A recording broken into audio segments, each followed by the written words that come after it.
एक गंगा जी से 12 किलोमीटर एक व्यक्ति थे, बहुत ही सज्जन व्यक्ति। नाम था उनका दानचंद। बड़ा ही कंजूस था, दान कभी जीवन में किया ही नहीं। अब दान किया नहीं, पत्नी के कहने पर पत्नी बोली जाओ गंगा जी में स्नान कराओ। अब दानचंद को लगा कि 12 किलोमीटर है, सवारी में जाऊंगा, छोड़ो। पत्नी ने बार बार कहा रे जाओ तो सही। अब दानचंद चला, 12 किलोमीटर पैदल ही पहुंचा। जाके गंगा जी के किनारे पर सोचा कौन से घाट पे जाऊं, पंडे मिलेंगे और पंडे मिलेंगे तो दान करना पड़ेगा। दानचंद जी ने सोचा एक काम करता हूं, मुर्दा घाट पे चला जाता हूं। अब दानचंद पहुंचा मुर्दा घाट पे, लगा गंगा स्नान करने के लिए। भगवान देख रहे हैं, भगवान ने क्या किया, एक पंडे का रूप धारण किया। भगवान वहां प्रकट हुए। अब दानचंद डुबकी लगा के जैसे ही निकला, एक गमछा लपेटे हुए। अब भगवान के रूप में पंडा बोला कुछ दान करो। बोले मैं सारे घाटों से बचता हुआ यहां पर आया, आप यहां भी आ गए। अब दानचंद बोला कि क्या, मैं तो नहीं करूंगा, और तुम यहां अकेले, यहां तो कोई पंडा भी नहीं है, तुम यहां अकेले क्या कर रहे हो। भगवान पंडे के रूप में थे, कहा कि मैं संतोषी ब्राह्मण हूं। कोई एक आधा आ जाता है और वो पूरे साल का दे जाता है। एक काम करो, तुम मुझे पूरे साल का दे दो। अब दानचंद बोला नो, नहीं। पंडे ने कहा चलो एक काम करो, 6 महीने में डील पक्की। बोला नहीं। फिर दानचंद बोला नहीं, ये भी नहीं होगा। पंडे ने कहा चलो 1 महीने का। बोला 1 दिन का भी नहीं। बोला चलो तुम जो कहो। दानचंद ने कहा कि 1 देला। अब पंडे ने कहा लाओ निकालो। बोला नहीं, इसकी भी उधार। अब भगवान ने कहा ठीक है, ओके।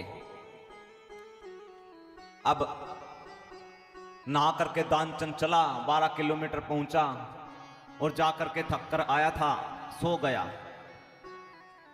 अब दानचंद मन में सोचे 1 धेले के लिए कहां 12 किलोमीटर आएगा।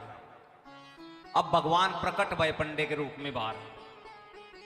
दरवाजा खटखटाया, पत्नी आई बाहर निकल के, बोली हाँ जी। बोले कि मेरा यजमान है दानचंद, यहां पर 1 धेले की उधार है। अब पत्नी गई कि कोई पंडा आया है, 1 धेले की उधार बता रहा है। दानचंद बोला कि बोल दो बीमार है। अब पत्नी गई, जाकर के कहा कि वो तो बीमार हो गए। अब भगवान तो सब जानते हैं। पंडे ने कहा अरे यजमान बीमार, अब मैं कैसे जा सकता हूं, मैं तो यहीं रहूंगा जब तक ठीक नहीं हो जाते। अब पत्नी ने जाकर के बताया कि वो तो कह रहे हैं यहीं पे रहेंगे। अब पुराना योग था, सांस रोक लिए। पत्नी को कहा कि कह दो मर गया। अब दानचंद की पत्नी गई, बोले यजमान, तुम्हारा यजमान तो मर गया। रोते भी लगते हुए बोले यजमान मर गया। बोले तुम अकेली क्या करोगी, मैं सारे गांव को अकेला खबर कराऊंगा। भगवान पहुंचे, सारा गांव इकट्ठा हुआ। अब दानचंद भी बड़ा ही जिद्दी, सांस नहीं खुले। अर्थी की तैयारी हुई, दानचंद को लेटाया, आओ भैया। अब वो भी पूरा जिद्दी, सांस निकाले ही नहीं लगे। अब पत्नी रोए बार बार।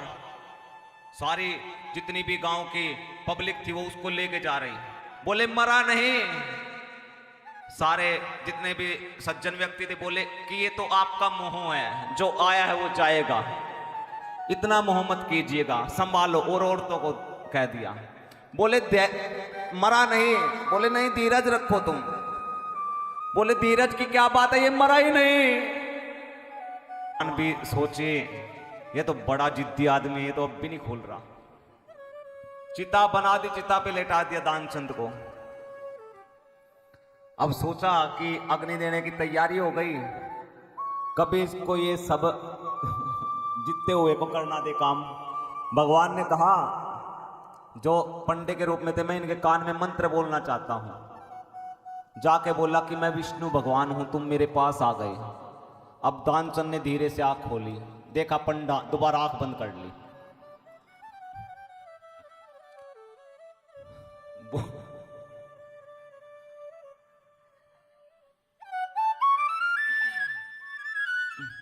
भगवान बोले मैं हार गया तुमसे।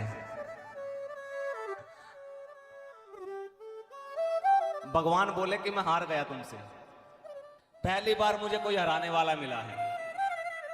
बोला नहीं अभी नहीं आ रहे, पहले वो ये कहो कि एक देला मैंने छोड़ दिया। भगवान ने कहा कि एक देला मैंने छोड़ दिया। तो ये है, देखिए भगवान ने यदि हमको देने के लिए बनाया है, देने लायक बनाया है, तो दीजिएगा।